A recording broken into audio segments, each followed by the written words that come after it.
कर्करोग म्हणजे जणू एका अखंड वेदनेचा प्रवास.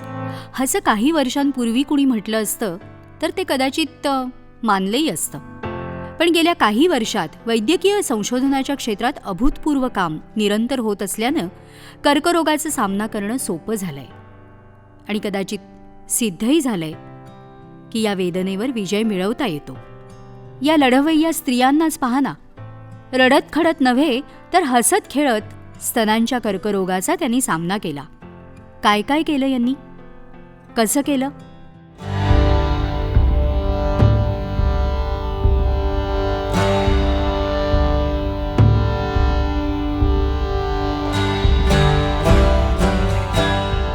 नोव्हेंबर 2000 पासून मी ब्रेस्ट कॅन्सर सर्व्हायव्हर आहे.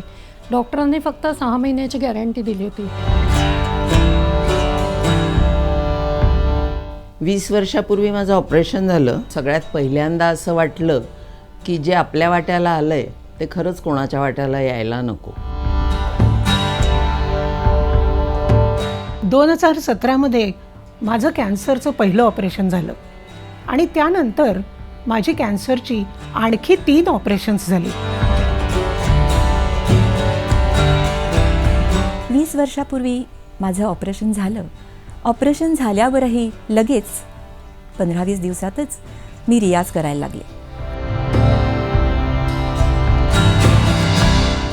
आजूबाजूला वाढणारं कॅन्सरचं प्रमाण बघता मला काहीही होत नसताना नियमित तपासणी करायला सुरुवात केली.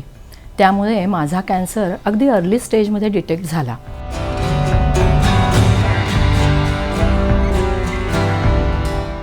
श्रद्धा असावी, अंधश्रद्धा नाही. माझ्या ऑपरेशननंतर मी खूप घाबरून गेले होते. मला निरनिराळ्या सूचना मिळाल्या, ह्या बाबांकडे जा, हा गंडा बांध. पण माझा विश्वास माझ्या डॉक्टरांवर होता.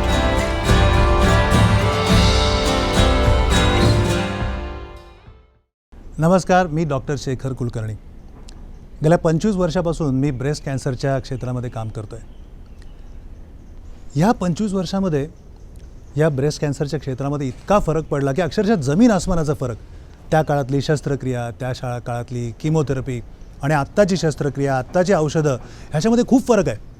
हा सगळा फरक, हे सगळं ज्ञान मी पुस्तकांमधनं घेत गेलो. पण माझं खरं शिक्षण झालं ते माझ्या पेशंट्सकडनं. शेकडो हजारो पेशंट्सकडनं मी खूप गोष्टी शिकत गेलो. यातले काही पेशंट्स होते, काही रुग्ण होते, ते या सगळ्या कॅन्सरकडे शत्रू म्हणून बघायचे आणि त्याच्याशी युद्ध करायचं. तर काही पेशंट होते हे याच्याकडे एक आनंददायी प्रवास म्हणून बघायचे. जे याच्याकडे युद्ध म्हणून बघायचे पेशंट्स, त्यांच्या हातात शस्त्र होती ज्ञानाची ताकद आणि मनाची ताकद. आणि जे प्रवास करत होते त्यांच्याकडे शस्त्र होती मैत्री, प्रेम. हे युद्ध करणारे फायटर आणि हे प्रवास करणारे प्रवासी आज आपण भेटणार आहोत. त्यांच्याकडनं समजून घेणार आहोत की त्यांनी ह्या प्रवासामध्ये, ह्या युद्धामध्ये काय गोष्टी वापरल्या, काय युक्त्या वापरल्या. आपण त्यांच्याकडनं काही कानमंत्र घेणार आहोत, काही टिप्स घेणार आहोत. तर चला तर या प्रवासाला लागूया.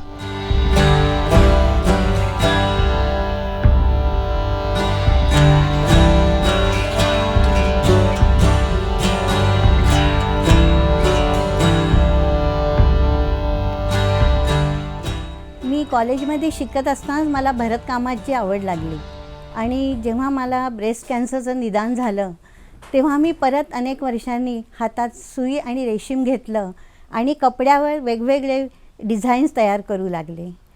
ह्या रंगीबेरंगी रेशमी आणि मुलायम स्पर्शाने माझा आत्मविश्वास खूप वाढला आणि माझ्या एक लक्षात आलं की औषध उपचाराबरोबरच एखादा छंद जर आपण जोपासला तर तो तितकाच प्रभावी होऊ शकतो. हे मी अनुभवाने सांगू शकते. मला या ट्रीटमेंट सुरू झाल्यानंतर मी माझ्या पेपर क्विलिंगला पुन्हा सुरुवात केली आणि त्यातून विविध कलाकृती साकार करताना मला इतका आनंद व्हायचा, मी त्यात इतकी दंग व्हायचे की मला सगळ्या जगाचा विसर पडायचा आणि म्हणून मला माझ्या आजारपणाचा पण विसर पडायचा.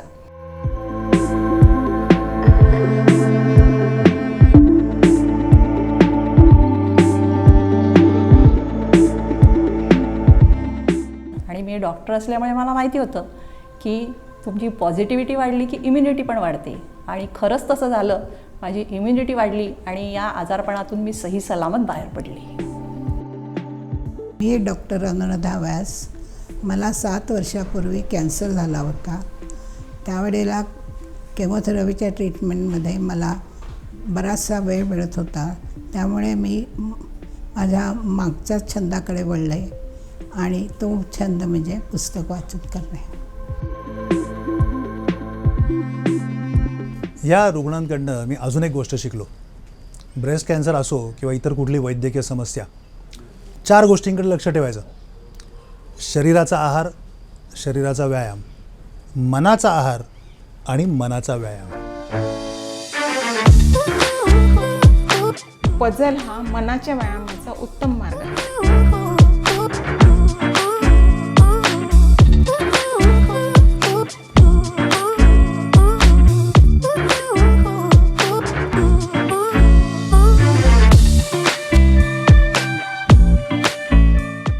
वर्षापूर्वी जेव्हा कॅन्सरमधनं मी पूर्ण ट्रीटमेंट घेऊन बरी झाले, त्यावेळेस मी 2 गोष्टी शिकले.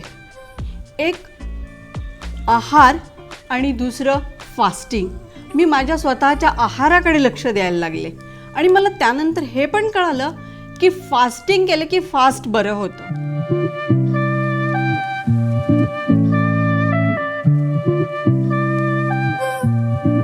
मी माझ्या स्वतःकडे लक्ष द्यायला शिकले आणि मला काही दिवसांनी असं वाटायला लागलं की बरं झालं मला कॅन्सर झाला, मी स्वतःकडे लक्ष तर द्यायला शिकले.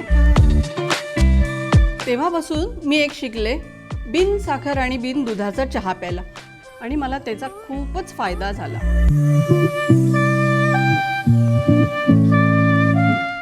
वेदनेवर विजय. चित्तस्य पदेन वाचा.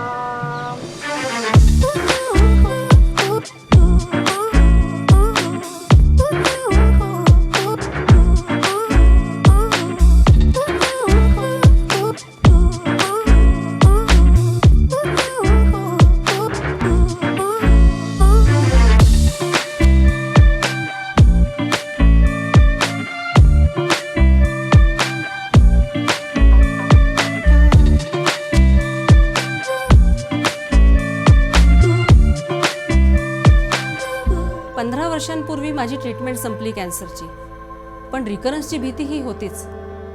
वजन जर का आपण आटोक्यात ठेवलं तर रिकरन्सचा धोका कमी होतो हे मला समजलं.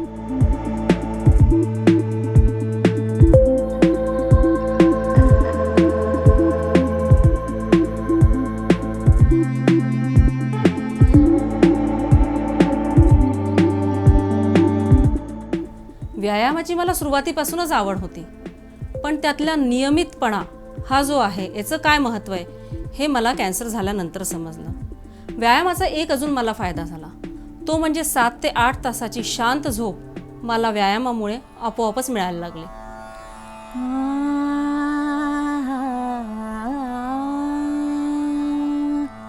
रंगी सारी हो रंगी सारी गुलाबी चुनरिया रे, मुहे मारे नजरिया सावरिया रे, मुहे मारे नजरिया सावरिया रे. संगीतामध्ये ताकद आहे हे आपण खूप वर्ष ऐकतोय.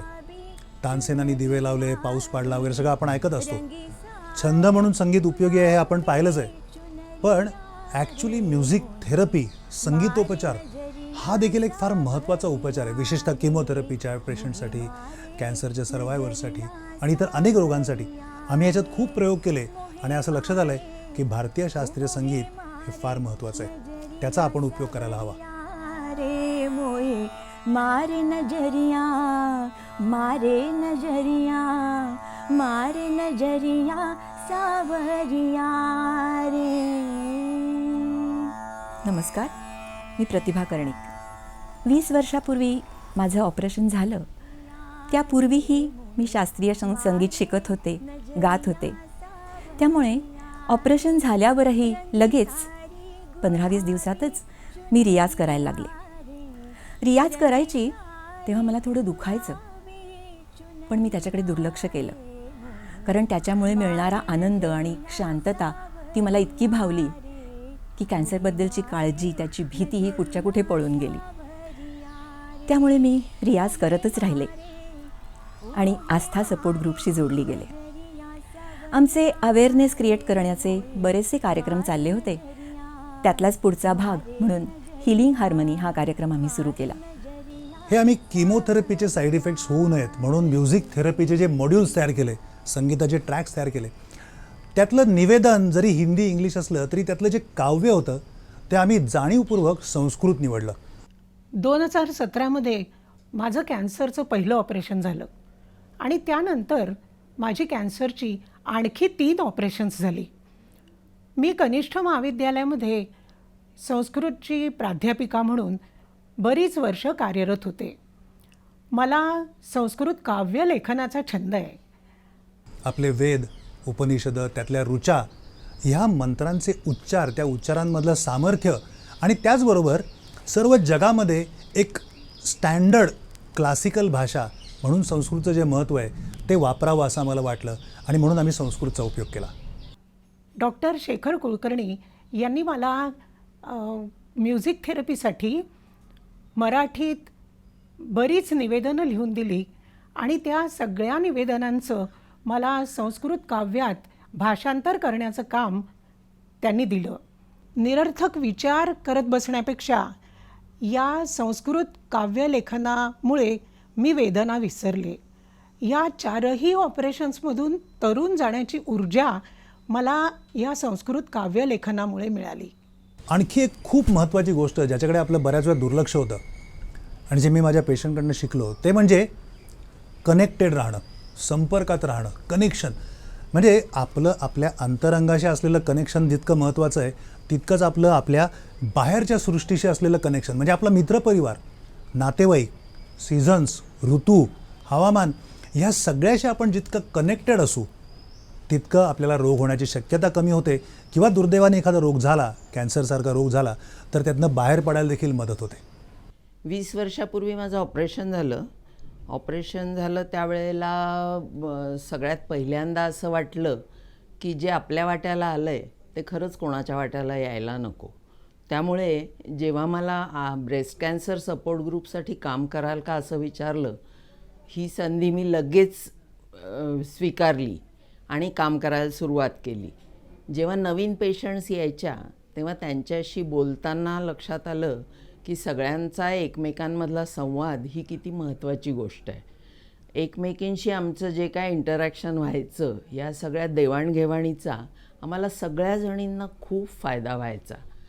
त्यातून आमची सगळ्यांची सकारात्मकता कायम राहिली आणि त्यातूनच सगळ्याजणी आम्ही चांगल्या प्रकारे बऱ्या झालो.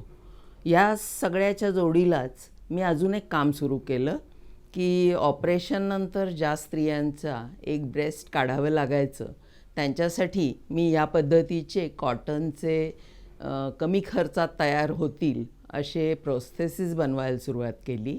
बऱ्याच स्त्रियांना मी हे प्रोस्थेसिस दिलेले आहेत आजपर्यंत. या सगळ्या कामाच्या बरोबर आणि या सगळ्या सकारात्मकतेमुळे माझा आत्तापर्यंतचा कॅन्सरबरोबरची जी वाटचाल होती, जो प्रवास होता, तो प्रवास अतिशय समाधानाने पार पडला आहे. श्रद्धा असावी, अंधश्रद्धा नाही. नमस्कार, माझं नाव सुनीता गानू. माझ्या ऑपरेशननंतर मी खूप घाबरून गेले होते. मला निरनिराळ्या सूचना मिळाल्या, ह्या बाबांकडे जा, हा गंडा बांध. पण माझा विश्वास माझ्या डॉक्टरांवर होता, त्यामुळे मी माझी ट्रीटमेंट पूर्ण केली. सध्याच्या शहरातली अशी परिस्थिती आहे की आपण घरामध्ये राहतो, घरातनं गाडीत बसतो, गाडीतनं ऑफिसला जातो, ऑफिसमधनं परत गाडीत बसतो, परत घरात येतो, उन्हातच जात नाही. बऱ्याच वेळा माझ्या पेशंटना मला सांगावं लागतं की अरे आठवड्यातनं 3दा तरी अर्धा तास उन्हात जा. उन्हात गेल्यामुळे आपल्याला डी जीवनसत्व मिळतं, हाडं मजबूत होतात, हे तर आपण ऐकतोच. पण त्याच्याचबरोबर आपले दात, हिरड्या मजबूत होतात, आपल्या हृदयाचं आरोग्य चांगलं राहतं, आणि विशेषतः कॅन्सरपासून बचाव होतो किंवा कॅन्सर झाला असेल तर त्याच्यातनं बाहेर पडायला मदत होते हे आपल्याला सगळ्यांना माहिती आहे. तेव्हा उन्हात जाणं खूप महत्त्वाचं.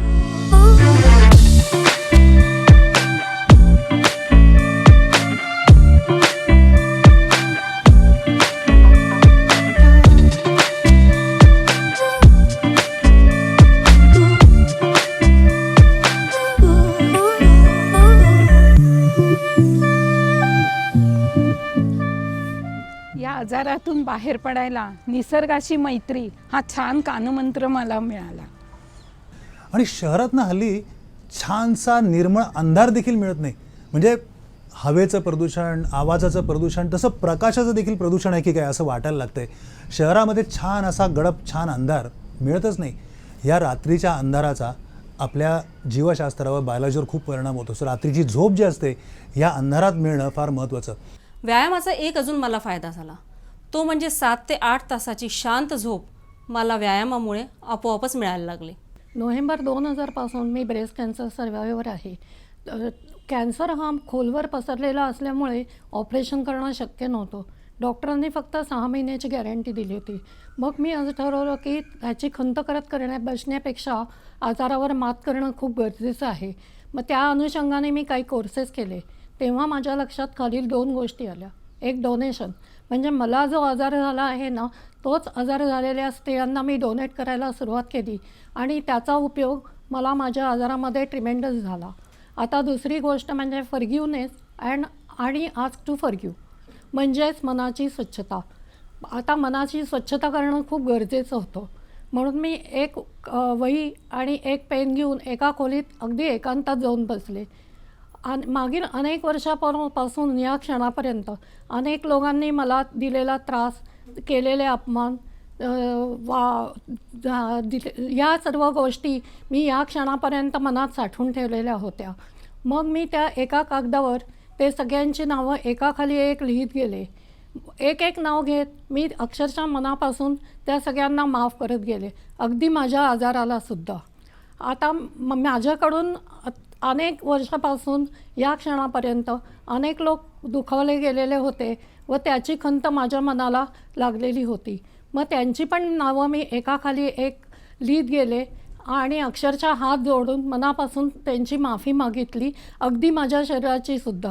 कारण माझ्या शरीरालाही मी अनेक वर्ष दूषणं देत गेले होते.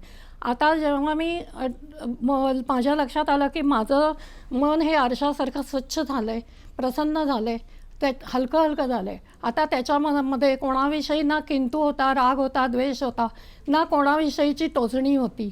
परंतु हे रोजच्या रोज करणं खूप गरजेचं होतं. मग मी ते रोज करू लागले आणि माझी औषधं अत्यंत उत्तम प्रमाणात वर्क करू लागली. माझे मानसिक आजार तर बरे झालेच, परंतु शारीरिक आजारही बरे व्हायला मदत झाली. हळूहळू माझ्या आयुष्यातले हरवलेले आनंदाचे क्षण मला सापडायला लागले आणि मग माझं सारे जीवनच निरामय, आरोग्यदायी आणि आनंददायी होऊन गेले. वेदनेवर विजय ही रुजुता कुशलकर. रुजुताला काही वर्षांपूर्वी एक दुर्मिळ प्रकारचा कर्करोग झाला. या कर्करोगावर मात करेपर्यंत दुसरा कर्करोग उद्भवला, पण पतीच्या मदतीनं तिनं त्याच्याशी सामना केला. 2006 मला कॉर्टिकल थायमोमा स्टेज 3 हा एक दुर्मिळ प्रकारचा कॅन्सर झाला होता. हृदयातून निघणाऱ्या रक्तवाहिन्यांना आवळून हृदयाला चिकटून ट्यूमर डाव्या फुफ्फुसातही पसरला होता. आणि गेल्या वर्षी म्हणजे कोरोनाच्या लॉकडाऊनमध्ये मला ब्रेस्ट कॅन्सर स्टेज 3 डिटेक्ट झाला. या सगळ्या कॅन्सरच्या निदानामधून आणि ट्रीटमेंटमधून जाताना मला असं जाणवलं की काही गोष्टी जर आपण सांभाळल्या तर या कॅन्सरमधून आपण सही सलामत बाहेर पडू शकतो. कुठल्या आहेत या गोष्टी? आपल्या स्वतःवर प्रेम करणं, आहार विहाराची पथ्य पाळणं, योगाभ्यास, थोडासा व्यायाम करणं, मेडिटेशन करणं आणि मनोधैर्य टिकून ठेवणं.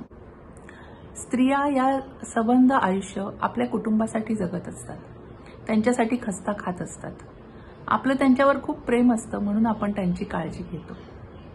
तसंच बायांनो, आपल्या स्वतःवरही प्रेम करा, स्वतःची काळजी घ्या, वेळच्या वेळी खा प्या, थोडा योगाभ्यास करा, थोडं मेडिटेशन करा, स्वतःच्या करमणुकीसाठी एक 15 मिनिटं दिवसातली काढून ठेवा.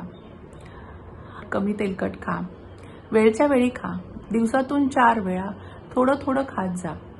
आपल्या जिभेला काय चांगलं वाटतं यापेक्षा आपल्या शरीरासाठी काय चांगलं आहे, आपलं आरोग्य कशामुळे टिकेल हे खा.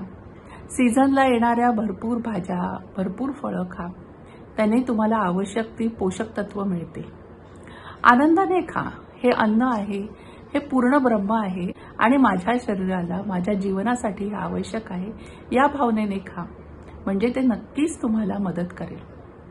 कॅन्सर ह्या आपण मोठं संकट मानतो, पण प्रत्येक काळ्या ढगाला एक रुपेरी कडा असते असं आपण म्हणतो. आणि तुम्ही जर म्हणाल तर या संकटातून जाताना आपल्या मनाला जी मॅच्युरिटी येते, आपल्या मनाला जी समज येते, आजूबाजूच्या घटनांचं एक वेगळं ज्ञान होतं, हे खरं कॅन्सरने दिलेलं आपल्याला वरदान आहे. तेव्हा कॅन्सर झालं म्हणजे सगळं संपलं असं समजू नका. किती जगलो यापेक्षा कसं जगलो हे जास्त महत्त्वाचं आहे. मंगेश पाडगावकर त्यांच्या एका कवितेत म्हणतात तसं, कसं जगायचं ते तुम्हीच ठरवा, कळत कळत की गाणं म्हणत. जेव्हा एक स्त्री आजारी पडते तेव्हा त्याचा फार मोठा परिणाम तिच्या कुटुंबावर होत असतो. जोडीदाराने आपल्या पत्नीबरोबर हॉस्पिटलमध्ये जाणं, तिच्या औषधोपचाराची सगळी व्यवस्था पाहणं, तिच्या अपॉइंटमेंट सांभाळणं, तिची सर्जरी, किमो, रेडिएशन या प्रत्येक वेळेला तिच्या पाठीशी तिच्याबरोबर उभं राहणं हे फार महत्त्वाचं आहे. मेडिकल इन्शुरन्स, पैशाची तजवीज हे सगळं करणं तर भाग आहेच, पण त्याचबरोबर कुटुंबाच्या इतर जबाबदाऱ्या उचलणं, मुलाबाळांची काळजी घेणं आणि या सगळ्या गोष्टीचा कोणताही ताण आपल्या पत्नीवर पडू नये याची काळजी घेणं फार महत्त्वाचं असतं. की माझ्या हातात खूप थोडे दिवस आहेत, 3 ते 6 महिने. तेव्हा तर आणि आमचा मुलगाही अवघा 3.5 पावणे 4 वर्षाचा होता. डोक्यावर आकाश नाही आणि पायाखाली जमीन नाही अशी अधांतरी अवस्था आमची झाली होती आणि समोर अंधकार पसरला होता. रुजिताची सर्जरी झाली, परंतु डॉक्टर म्हणाले की ते ट्यूमर काढू शकले नाही आणि आता आपल्या हातात फारच कमी दिवस आहेत, फार फार तर 6 महिने, वर्षभर. मी तर सगळी आवरावरी करायला घेतली, पण कमलेश म्हणाला 6 महिने तर 6 महिने आपल्या हातात आहेत ना, ते आपण आनंदाने जगूया. हे ऐकून मला खूप धीर आला आणि मी परत कॅन्सरला तोंड देण्यासाठी खंबीरपणाने उभी राहिले. रुजिताला डॉक्टरांकडे घेऊन जाणं, त्यांच्या निरनिराळ्या डॉक्टरचे अपॉइंटमेंट्स घेणं, तिचे किमो, रेडिएशन ह्याच्या सगळ्या वेळा सांभाळणं, तिचं खाणं पिणं, तसंच मुलाची शाळा, त्याचा डबा, त्याची व्यवस्था करणं, इतक्या सगळ्या गोष्टी समोर उभ्या राहिल्या आणि ह्या करण्याची सवय नसल्यानं मी फार गांगरून गेलो. नंतर मी विचार केला की मी स्वतः एक केमिकल इंजिनिअरिंगमधला डॉक्टरेट आहे आणि निरनिराळ्या मोठे मोठे प्रोजेक्टचं मॅनेजमेंट मी करतो. मग माझ्या आयुष्यात आलेल्या ह्या प्रसंगाचा नियोजन मी का व्यवस्थित करू नये हा विचार करून मी हळूहळू एक एक गोष्टी समोर घेत गेलो, त्याची व्यवस्थित मांडणी करत गेलो. दरम्यानच्या काळात मी रुजिताचे सर्व रिपोर्ट्स मी इंग्लंड अमेरिकेतल्या माझ्या मित्रांना पाठवले आणि विविध डॉक्टर्सना दाखवले. त्यांच्याकडूनही असा निर्वाळा आला की हा एक रेअर प्रकारचा कॅन्सर आहे आणि जे काही उपचार चालले आहेत त्याच्या व्यतिरिक्त आणखीन उपचार अवेलेबल नाही आहेत. सावित्रीनं सत्यवानाचे प्राण वाचवले ही पुराणकथा माहिती आपल्याला, पण सत्यवानाने सावित्रीला मृत्यूच्या दाढेतनं ओढून आणलं ही मात्र कहाणी नवीन आहे. 6 मोठे मोठे किमो झाले, 33 रेडिएशन झाले, परंतु 3च महिन्यात कॅन्सरने परत डोकं वर काढलं. आता तर सगळ्याच डॉक्टरांनी हात वर केले आणि यमराज अगदी समोर येऊन उभे राहिले. मी परत आवरावरी करायला सुरुवात केली, पण कमलेश म्हणाला मी असा सहजासहजी तुला जाऊ देणार नाही. मी या विषयावर वाचन करू लागलो, इंटरनेटवर बराच रिसर्च करू लागलो. बऱ्याच पेशंटच्या अनुभवावरून हे कळलं की कॅन्सरमध्ये आहार, विहार, योगाभ्यास आणि पॉझिटिव्ह थिंकिंग याच्याने खूप फरक पडतो. तेव्हा मी रुजिताला म्हणालो की आपणही हा प्रकार करून बघायला काही हरकत नाही. तेव्हा तर माझी मनस्थिती खूप अस्थिर होती. मृत्यूला सामोरं जाणं हे फार कठीण गोष्ट असते. मी त्याला म्हटलं वेडा आहेस का? जर या गोष्टीने कॅन्सर कंट्रोलमध्ये राहत असता, आवाक्यात राहत असता, तर कोणी किमो रेडिएशनसाठी गेलंच नसतं. पण माझ्याकडे दुसरे काहीच ऑप्शन्स नव्हते. त्याने वाचलेले प्रयोग मी थोडेफार बदल करून मला झेपतील असे, मला रुचतील असे माझ्या स्वतःवरच करायला लागले. या सर्व उपचारात जोडीदार म्हणून काय करता येईल? तर तिला डॉक्टरांकडे घेऊन जाणं, तिच्या औषधोपचार करणं, किमो रेडिएशनच्या वेळेला तिच्या पाठीशी तिच्याबरोबर उभं राहणं, या सगळ्या गोष्टींचा एक पॉझिटिव्ह परिणाम होतो. आपल्याकडे अशी पद्धत नाही, परंतु नवऱ्याने आपल्या बायकोला सांगणं की माझं तुझ्यावर खूप प्रेम आहे, तुझं असणं हे माझ्यासाठी आणि आपल्या बाळासाठी खूप महत्त्वाचं आहे. या सर्व गोष्टींचा एक पॉझिटिव्ह परिणाम स्त्रीवर होत असतो. कुटुंबाचा सपोर्ट किती महत्त्वाचा असतो. म्हणजे जेव्हा ट्रीटमेंट चालू असते तेव्हा तर असतो. पण जेव्हा कॅन्सर असा टोकाला जातो आणि मृत्यूसमोर उभा राहतो तेव्हा तर फारच गरजेचं असतं. इतकं टेन्शन असूनही घरातल्या सर्वांनी नॉर्मल आयुष्य जगणं, हसत खेळत राहणं हे फार कठीण असतं. आपल्यासमोर तर अंधकार दिसत असतो, परंतु प्रत्येक दिवस हा आपल्यासमोर एक नवीन संधी घेऊन येत असतो. येणाऱ्या भविष्यातल्या अंधकारामुळे आपण आजचा दिवस का वाईट घालवावा हा विचार आम्ही केला आणि ठरवलं की आपण एक एक दिवस जगूया. माझे आई वडील, भाऊ बहीण, वहिनी यांनी या सगळ्या प्रसंगाला खूप धीराने तोंड दिलं, खूप मदत केली. इतकं दुःख असूनही कोणी माझ्यासमोर डोळ्यातून अश्रू गळाळले नाहीत किंवा आपला धीर गळलाय, आपण आता हतबल झालो असं दाखवलं नाही. काय या सगळ्या आहार विहार, योगाभ्यास, आयुर्वेद, या पॉझिटिव्ह विचारसरणी या सगळ्यांनी कॅन्सर बरा होऊ शकतो का? तर ते सांगणं कठीण आहे. सगळेच कॅन्सर काही बरे होत नाहीत, काही ॲग्रेसिव्ह असतात आणि यमराज अगदी तुमच्या शेजारी येऊन बसतो. अशावेळी कुटुंबाचा सपोर्ट, कुटुंबाचा आधार, तुमच्या जोडीदाराची साथ ही खूप महत्त्वाची असते. त्या मृत्यूला सामना करण्याचं धैर्य पेशंटला त्याच्यामधून मिळतं. इंग्लिशमध्ये एक म्हण आहे की medicines cure but love heels. म्हणजे औषधाने आजार बरा होतो, पण प्रेमाने, आपुलकीने, मायेने दुबंगलेलं आयुष्य असतं ते परत एकसंध होतं. मंगेश पाडगावकरांची एक कविता आहे, कसं जगायचं ते तुम्हीच ठरवा, कळणत की गाणं म्हणत. कर्करोग झाल्यानंतर केमोथेरपीच्या उपचारात केस जाणं, तोंडाची चव जाणं हे अगदी ओघानं येतच. पण या लढवय्या स्त्रिया हसत हसत म्हणतात, जीव जाण्यापेक्षा हे ठीकच. आणि मग कधीकधी अंतःकरणात जपून ठेवावे असे अनुभवही येतात. जुलै 2000मध्ये मला ब्रेस्ट कॅन्सरचं निदान झालं. ट्रिपल निगेटिव्ह हा माझा कॅन्सरचा प्रकार, म्हणजे कॅन्सर परत होण्याचे चान्सेस जास्त. ऑपरेशन, किमो, रेडिएशन अशी सगळी ट्रीटमेंट माझी टाटा हॉस्पिटलमध्ये झाली. किमोचा खूप त्रास होतो, शारीरिक आणि मानसिक देखील. प्रत्येक स्त्रीला आपल्या डोक्यावरचे केस जाणं यासारखं दुःख नाही. पहिला किमो झाला आणि काही दिवसातच केसाचे पुंजकेच्या पुंजके हातात यायला लागले आणि पूर्ण डोक्यावरचे केस काही दिवसातच गेले. आणि अशा अवस्थेत स्वतःला आरशात पाहण्याची माझ्यामध्ये हिंमत होत नव्हती. मग सकाळी सगळे उठायच्या अगोदर डोक्याला स्कार्फ बांधायचा, सगळे झोपले की रात्री स्कार्फ काढायचा, असं चालू होतं. त्यावेळी माझा मुलगा फक्त 8 वर्षाचा होता. एक दिवस रात्री टॉयलेटला म्हणून तो उठला. त्याने लाईट लावली. त्या उजेडाने मलाही जाग आली. तो माझ्याकडे खूप आश्चर्याने पाहत होता. त्यावेळी मला खूप ओशाळल्यासारखं झालं. मी लगेच चादर डोक्यावर ओढून घेतली. त्यावेळी तो माझ्या जवळ आला आणि मला म्हणाला, अगं आई, तू खूप गोड दिसतेस, अगदी छोटं बाळ वाटते. खरंच त्यावेळी तो माझी आई झाला होता आणि मी अगदी छोट्या बाळासारखी त्याच्या कुशीत शिरले आणि खूप रडले. पण त्यावेळी एक गोष्ट माझ्या लक्षात आली की आपल्या दिसण्यापेक्षा आपलं असणं हे खूप महत्त्वाचं आहे. आणि हा विचार मला खूप हिंमत देऊन गेला. आणि कॅन्सरच्या ट्रीटमेंटच्या प्रवासामध्ये अशा हिमतीचीच खूप गरज असते. स्वतः कर्करोगातून बरं झाल्यानंतर कर्करुग्णांसाठी वेगवेगळ्या प्रकारच्या सपोर्ट सिस्टीम्स उभं करण्याचं काम करणाऱ्यांची ऊर्जा तर थक्क करते.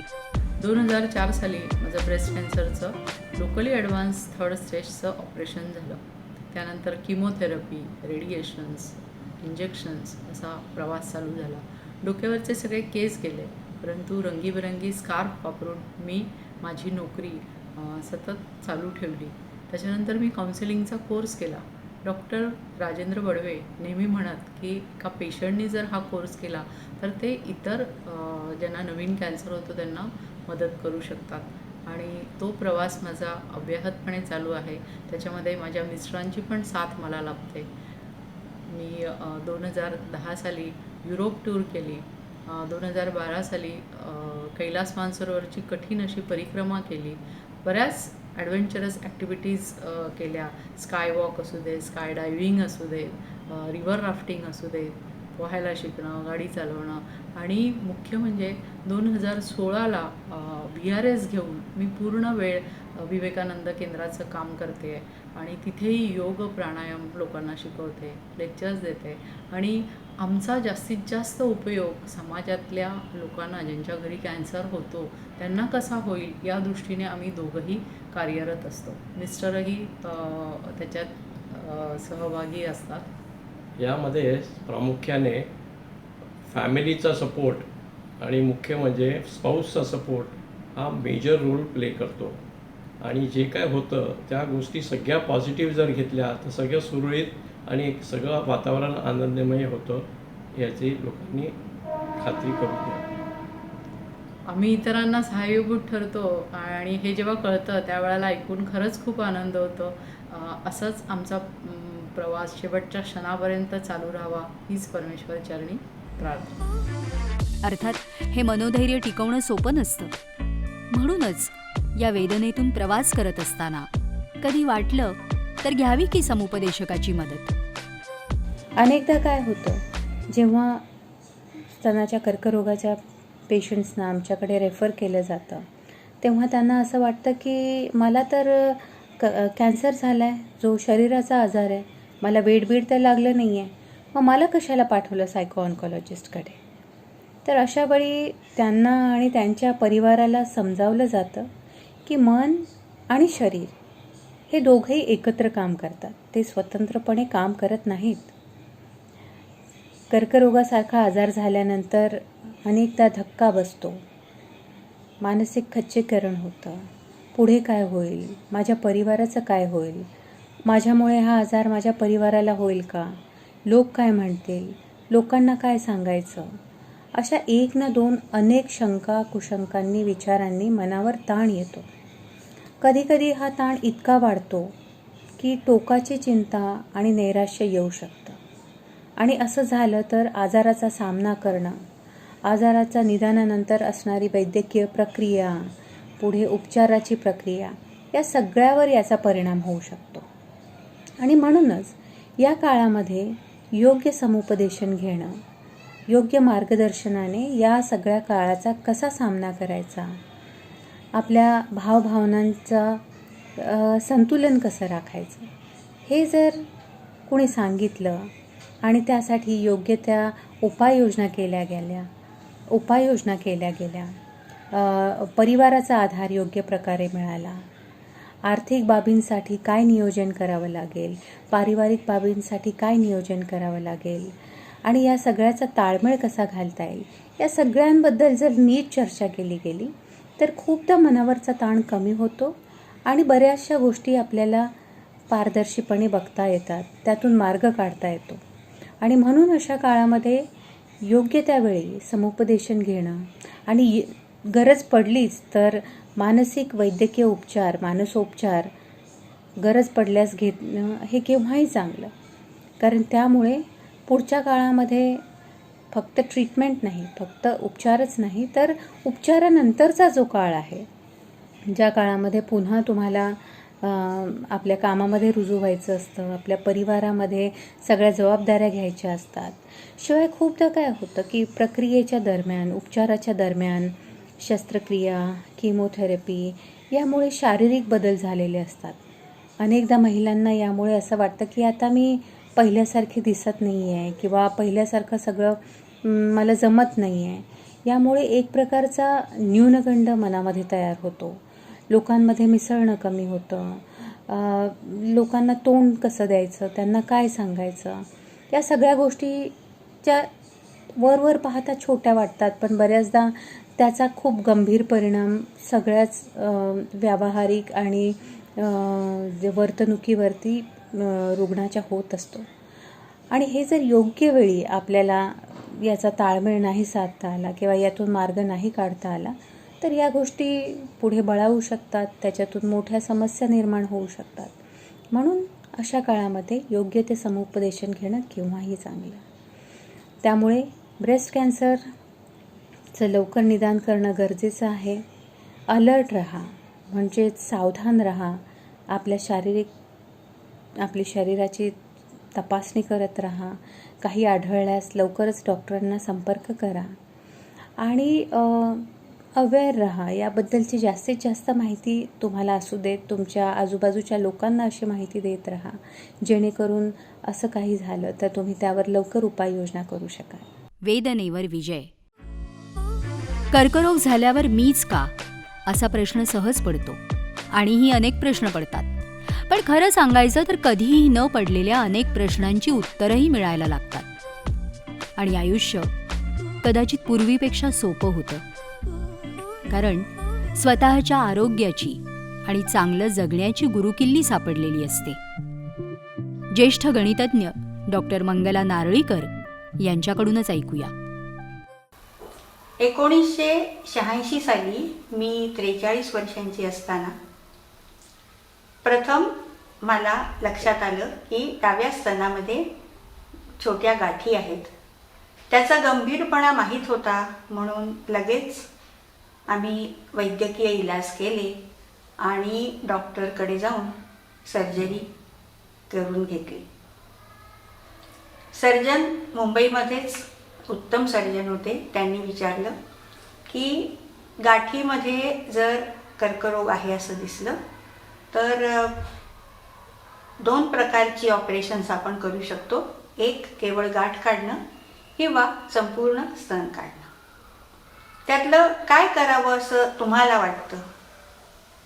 त्यावेळेला मी सांगितलं की आरोग्यासाठी जास्त सुरक्षित असेल ते ऑपरेशन माझ्यासाठी तुम्हीच ठरवा आणि करा. मला कॉस्मेटिक्सकडे फारसं लक्ष द्यायचं नाही. त्याप्रमाणे त्यांनी ज्याला सिंपल मॅस्टेक्टमी म्हणतात ती केली. सिंपल एक्सटेंडेड मॅस्टेक्टमी म्हणजे बाजूच्या काही नोड्स असतात तेही काढले, कारण त्यांच्यावर परिणाम झाला होता. इतक्या तरुण वयामध्ये कर्करोग होणं म्हणजे गंभीर बाब आहे आणि त्यावेळेला आणि अजूनही हा गंभीर आजारच समजला जातो आणि आहे. त्यामुळे आमच्या घरचे सगळे लोक खूप हादरून गेले होते. पण तरी डॉक्टरांनी सांगितलेल्या सगळ्या ट्रीटमेंट्स मी पूर्ण केल्या. CMF नावाची केमोथेरपी झाली, रेडिएशन झालं, तोंडी घेण्याची औषधं टॅमॉक्सिफेन तेही झालं आणि 2 वर्षांनंतर मला पुन्हा गळ्याजवळ माझ्याच हाताला गाठी लागल्या म्हणून मी पुन्हा डॉक्टरकडे गेले. त्यापूर्वी पहिल्या ऑपरेशननंतर झालेली सगळी ट्रीटमेंट संपली. त्यावेळेला आमच्या मुख्य सर्जननी सांगितलं होतं, बाई आता तुम्हाला आम्ही सगळे ट्रीटमेंट देऊन झाली आहे, तुम्ही विसरून जा की तुम्हाला कर्करोग झाला होता. तुम्ही आता पूर्णपणे मोकळे आहात आणि तुम्ही पूर्वीसारखं सगळं नॉर्मल जीवन जगायला सुरू करा.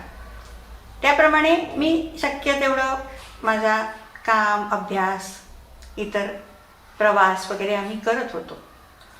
पण 2 वर्षांनीच पुन्हा गळ्याजवळ गाठी लागल्यानंतर पुन्हा त्याच डॉक्टरांच्याकडे आम्ही गेलो. त्यावेळेला ते मुंबईतले अतिशय प्रसिद्ध डॉक्टर खाली मान घालून म्हणाले की मॅडम, आमचा हा जो विषय आहे ना तो तुमच्या विषयाइतका एक्झॅक्ट नाही आहे. त्यांना काय म्हणायचं होतं ते मला कळलं, कारण माझा विषय गणित आहे आणि गणितामध्ये एक्झॅक्टनेस हा जास्त असतो, वैद्यकीय शास्त्रामध्ये तो कमी असतो. मग मला अधिक स्ट्रॉंग केमो घ्यावी लागली. ती मी घेतली. पण आता मी थोडीशी हादरले आणि लक्षात आलं की हे जे वैद्यकीय उपचार असतात त्यांची सुद्धा एक सीमा असू शकते. मग आता वेगळा प्रयत्न म्हणजे काय करायचं? आमच्या घरामध्ये सर्वस्वी बुद्धिवादी वातावरण आहे, नारळीकरांच्या घरी. त्या मानाने माझ्या माहेरी थोडं जास्त धार्मिक वातावरण आहे आणि तिथे लोकांना अनेक मित्रमंडळींनी, परिचितांनी अगदी मित्रत्वाचे सल्ले दिले. काही कुठल्या कुठल्या पूजा, कुठे लघुरुद्र किंवा काही असे धार्मिक उपचार करायला सांगितले. पण अशा वेळेला माझ्या सासऱ्यांनी जयंतरावांनाही सांगितलं की आपल्याला जे पूर्ण पटतंय, सत्य आहे, तेच मार्ग आपण घ्यावेत. केवळ लोक सांगतात म्हणून आपल्याला न पटणाऱ्या गोष्टी करायची जरुरी नाही. त्याप्रमाणे आम्ही वैद्यकीय उपचार जे उपलब्ध असतील ते सगळे करायचे, देवाची प्रार्थना करायची, परंतु कर्मकांड कुठलीही करायची नाहीत असं ठरवलं. कारण तोपर्यंत अशी खात्री झालेली होती की कोणत्याही धर्माच्या कर्मकांडांनी शारीरिक व्याधीवर विजय मिळवता येत नाही. त्यासाठी वैद्यकीय उपचारच महत्त्वाचे ठरतात.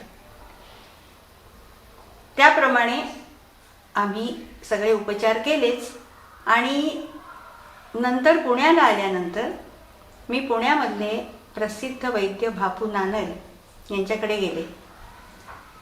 माझी आई स्वतः वैद्य आणि डॉक्टर होती. तिच्याही परिचितांनी सांगितलं तू आयुर्वेदिक ट्रीटमेंट घे. पण आयुर्वेदिक ट्रीटमेंट, औषधोपचार म्हणजे नक्की काय घ्यायचं, ते कशासाठी असतं? मी नानल वैद्यांना विचारलं स्पष्टपणाने की आयुर्वेदामध्ये कॅन्सरवर औषध योजना आहे का? ती यशस्वी होते का? मी ज्या स्पष्टपणाने विचारलं त्याच स्पष्टपणाने त्यांनी उत्तर दिलं, आयुर्वेदामध्ये कॅन्सरवर इलाज दिलेला नाही. कारण आम्ही आयुर्वेद जो प्रचारात आणतो, जो वापरतो, तो ज्या वेळेला लिहिला गेला त्यावेळेला या पॅथॉलॉजिकल टेस्ट नव्हत्या, कॅन्सरचं नावसुद्धा नव्हतं. पण तू माझं औषध घेतलंस तर मी कॅन्सरचं औषध तुला देऊच शकत नाही. पण मी काय करणार आहे, मी तुझं शरीर मजबूत करण्यासाठी तुझ्या शरीराला औषधं देणार आहे. हेतू हा की ते शरीर इतकं सुदृढ बनावं की त्यामध्ये रोगाला पाऊल ठेवायला जागा मिळू नये.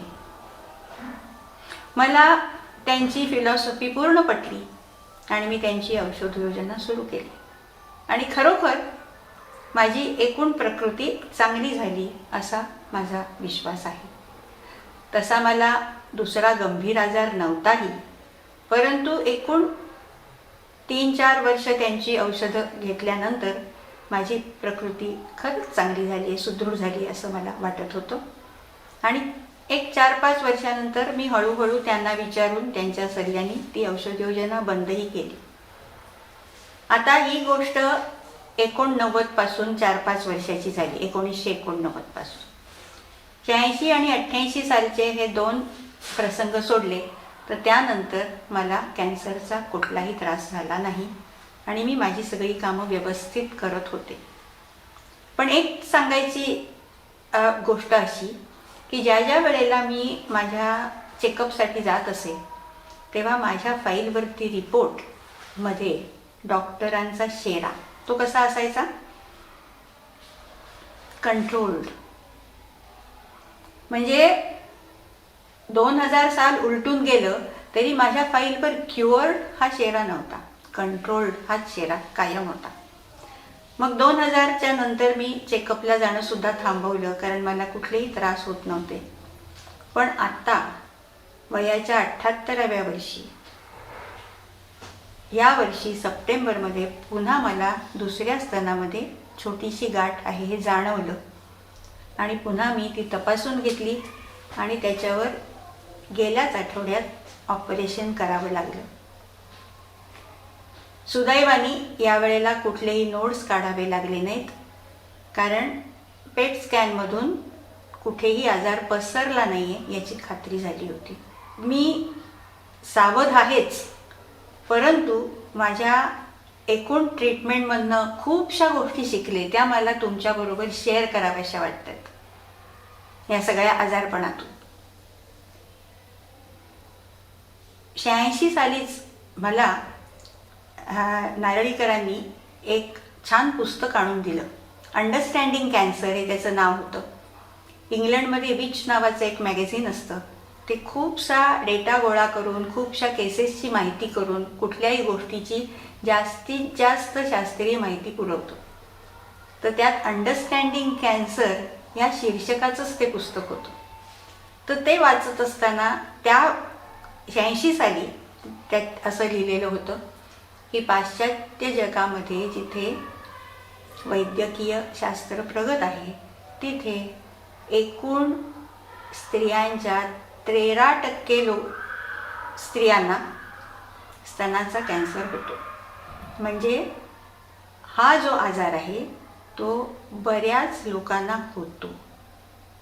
आता आपलं दुर्दैव की आपण त्या 13% आलो, पण त्या 13% आल्यानंतर पुढे त्याचं कसं कसं रूप बदलत जातं किंवा कसा त्याच्यात परिणाम होतो, तर त्याच्यातही त्यांनी सगळं स्टॅटिस्टिक्स वापरून दिलं होतं. काय काय पॉसिबिलिटीज असतात, काय काय शक्यता असतात.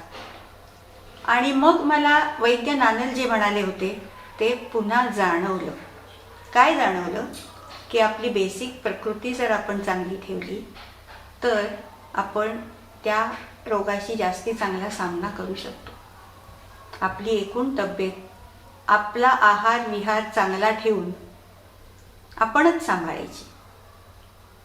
त्या रोगाला पुन्हा पाऊल ठेवायला जागा मिळणार नाही असं आपणच परिस्थिती तयार करू शकतो.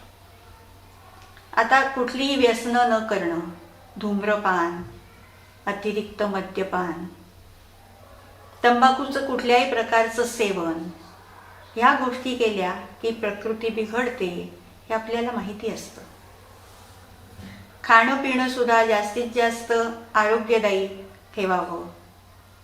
आपण करतो ती कामं योग्य प्रकारची असावीत. आणि आणखीन एक गोष्ट मी शिकले ती अशी की आपण मृत्यूच्या खूप जवळ येऊन गेलो आहे अशी एक भावना आली. त्यामुळे आपल्याला ज्या गोष्टी महत्त्वाच्या वाटतात त्यांचा अग्रक्रम थोडासा बदलल्याचं जाणवलं.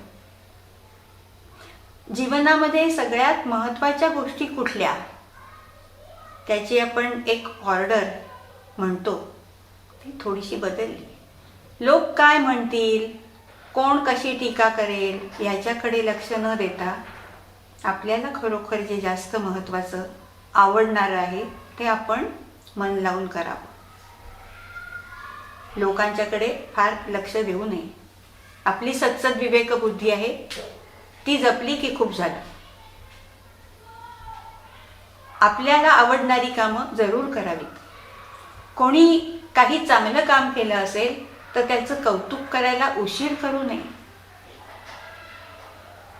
हे काही काही धडे मी आचरणात आणायला लागल्यावर मलाच आनंद व्हायला लागला आणि त्या गोष्टी आपण जास्ती करायच्या असं ठरवलं.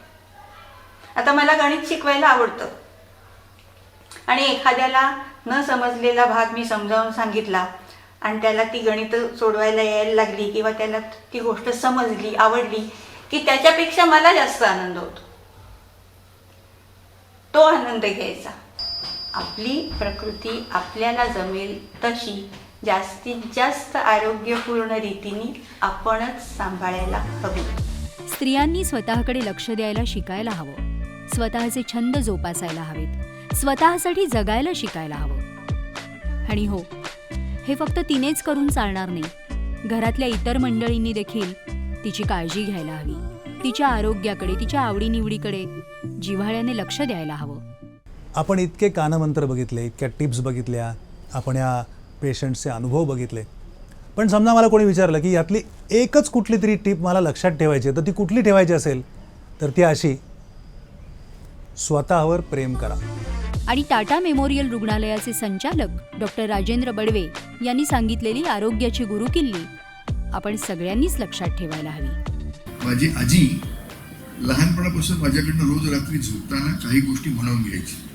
त्या अशा होत्या: 10व्या वर्षी आईचं बोट सोडायचं, 20व्या वर्षी खेळण्याशी खेळणं बंद करायचं, 30व्या वर्षी इकडे तिकडे बघणं बंद करायचं, 40व्या वर्षी रात्रीचं जेवण कमी करायचं, 50व्या वर्षी बाहेरचं खाणं बंद करायचं, 60व्या वर्षी आहे तसंच चालू ठेवा, 70व्या वर्षी आंबट गोष्टी बंद करायच्या, 80व्या वर्षी कडक बेडवर झोपायचे कारण बॅकएक सुरू होतं, 90व्या वर्षी आयुष्याचा उत्साह कमी करायचा आणि 100व्या वर्षी आयुष्य संपवायचं.